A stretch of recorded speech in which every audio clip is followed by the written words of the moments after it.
Pengertian pasar modal. Definisi pasar modal menurut Kamus Pasar Modal adalah pasar konkret atau abstrak yang mempertemukan pihak yang menawarkan dan memerlukan dana jangka panjang, yaitu jangka 1 tahun ke atas.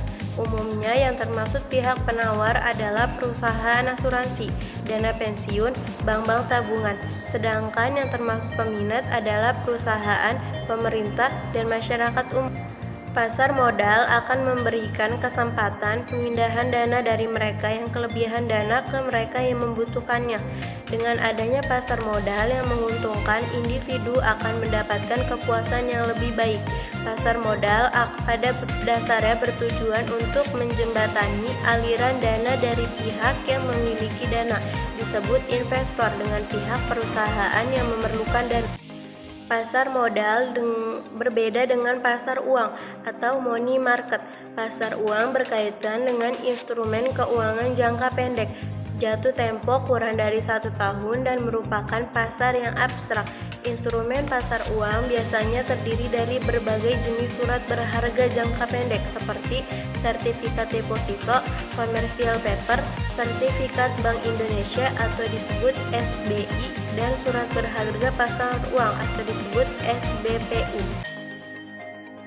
Jenis-jenis pasar modal ada 2, yaitu pertama pasar perdana atau pasar premier market.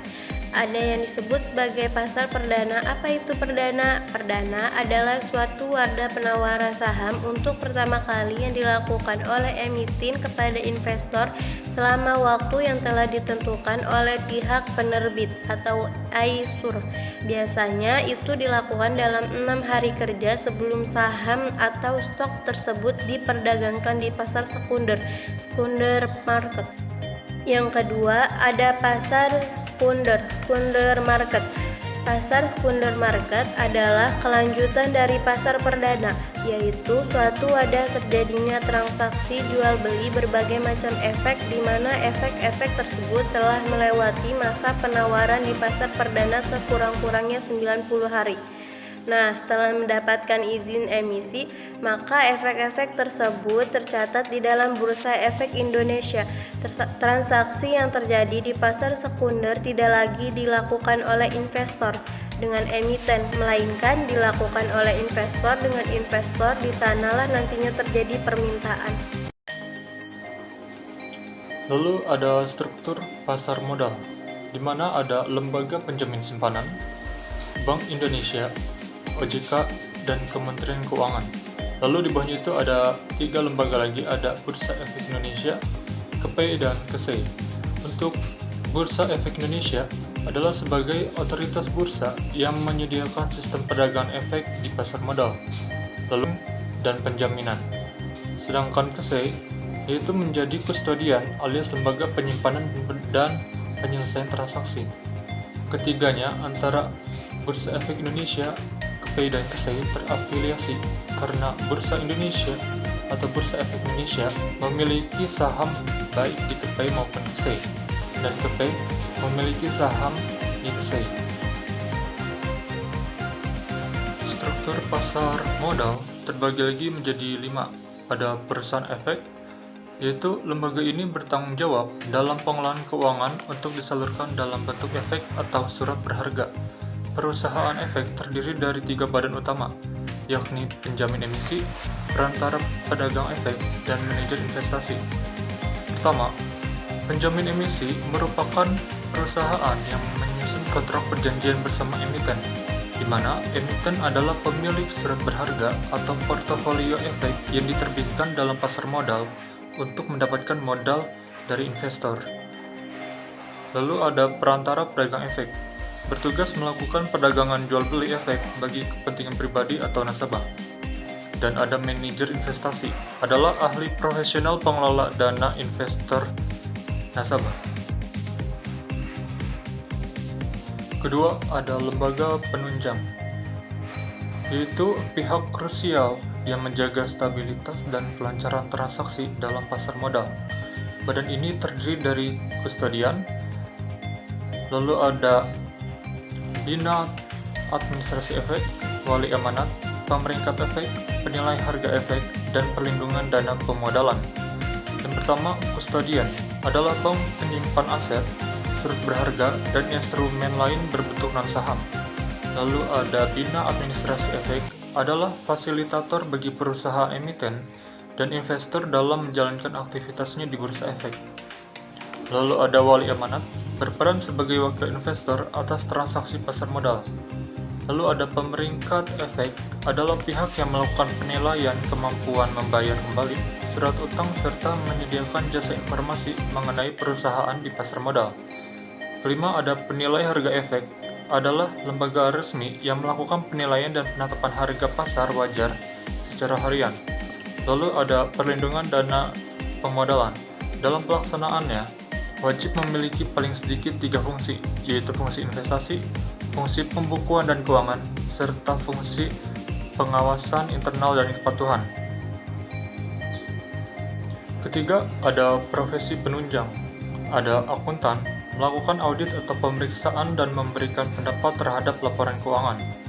Ada konsultan hukum, membuat laporan legal, audit, dan memberikan pendapat hukum. Ketiga, ada penilai, melakukan penilaian atas aset perusahaan. Dan ada notaris, yaitu membuat akte otentik dari legalisasi dokumen perusahaan.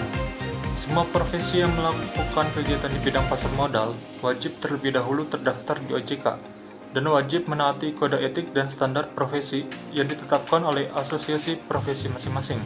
Selain itu, wajib memberikan pendapat atau penilaian yang independen. Keempat, ada pemodal atau investor, adalah orang perorangan atau lembaga, baik domestik ataupun non-domestik, yang melakukan suatu bentuk penanaman modal, baik dalam jangka pendek atau jangka panjang.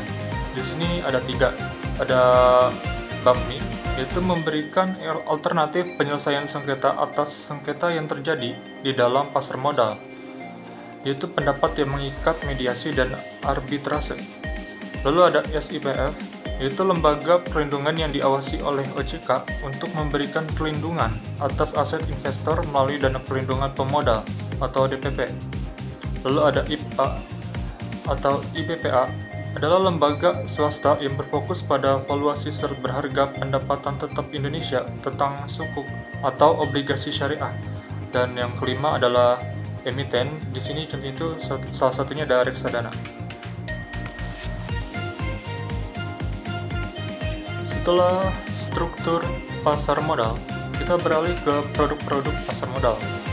Di sini ada 5 jenis produk pasar modal yang akan saya jelaskan. Yang pertama ada reksadana yang sudah saya sebutkan tadi, yaitu adalah sertifikat yang menjelaskan bahwa pemiliknya menitipkan uang kepada pengelola reksadana atau manajer investasi untuk digunakan sebagai modal dalam berinvestasi dalam hal apapun itu ya.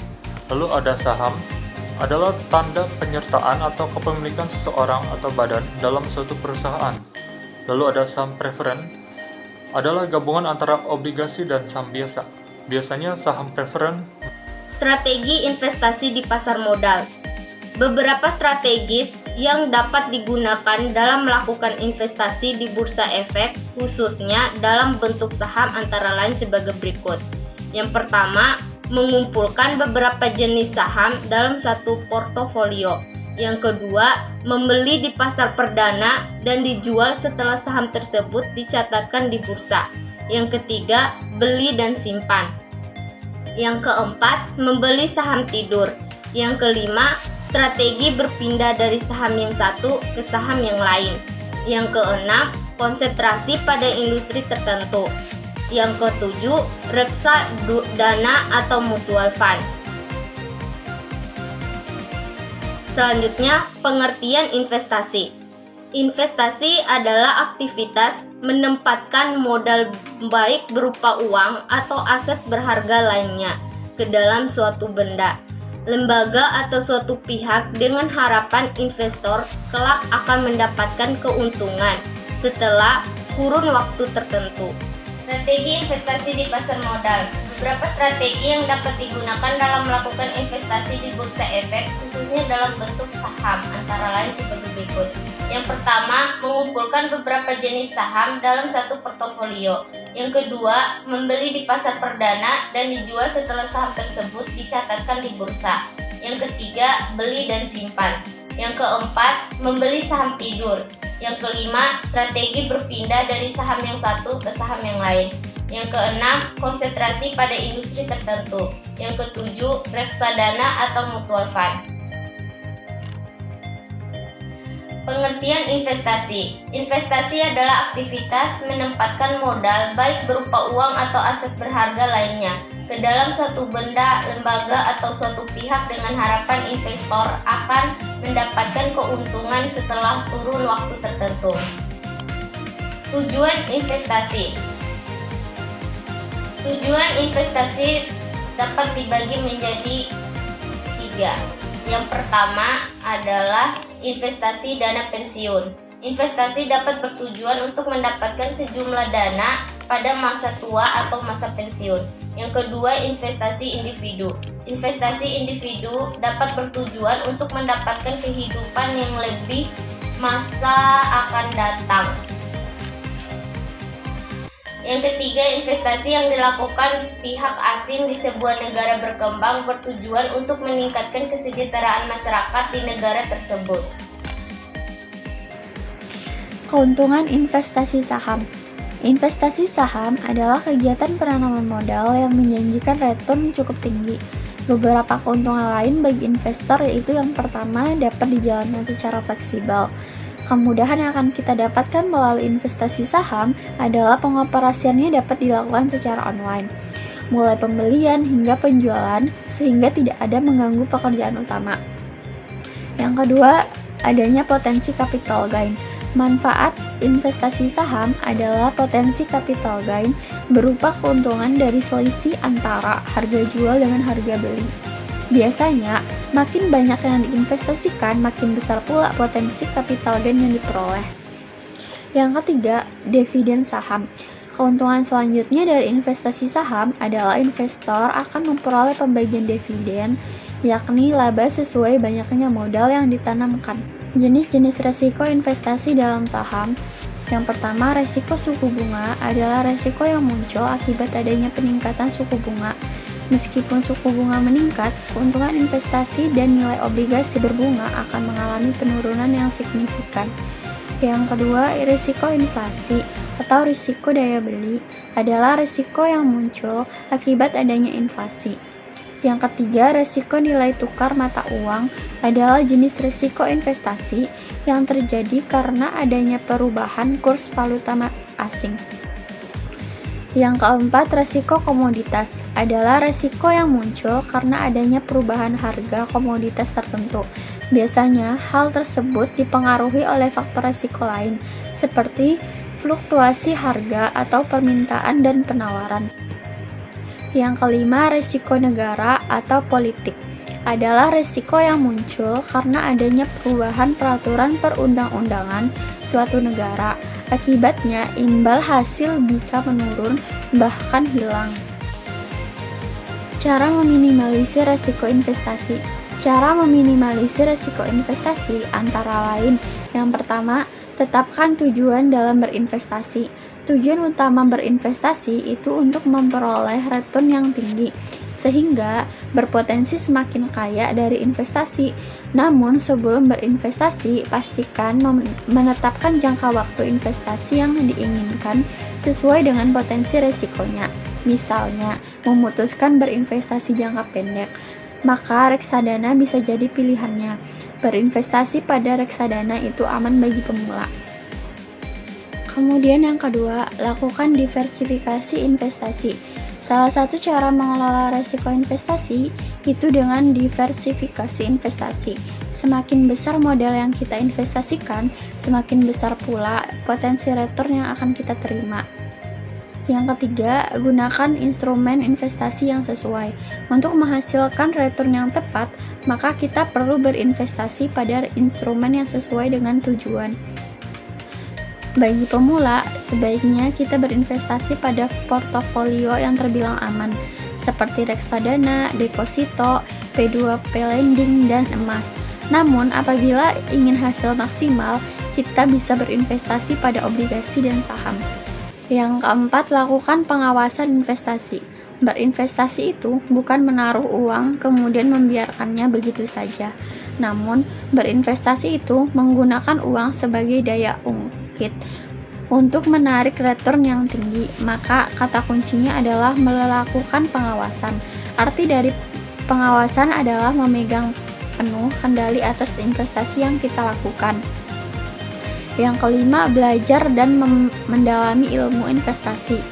Berinvestasi itu ilmu menjadi orang kaya. Sediakan waktu terbaik untuk mempelajari investasi agar investasi berkembang dan menghasilkan return yang maksimal. Yang keenam, hindari risiko panik pada saat menghadapi risiko investasi. Berinvestasi itu berpotensi menghasilkan return dan risiko. Maka saat itu terjadi potensi kita harus bersikap tenang. Kepanikan hanya akan membuat kita semakin terpuruk dan mengambil keputusan yang kurang tepat. Tips berinvestasi dalam saham. Yang pertama, untuk berinvestasi saham, pertama-tama kita harus memiliki pekerjaan atau penghasilan.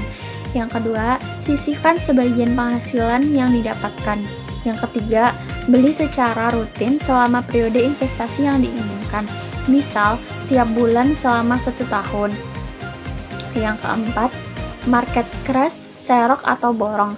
Yang kelima, simpan sesuai tujuan investasi jangka panjang, misal beli rumah, nikah, S2, dan lain-lain.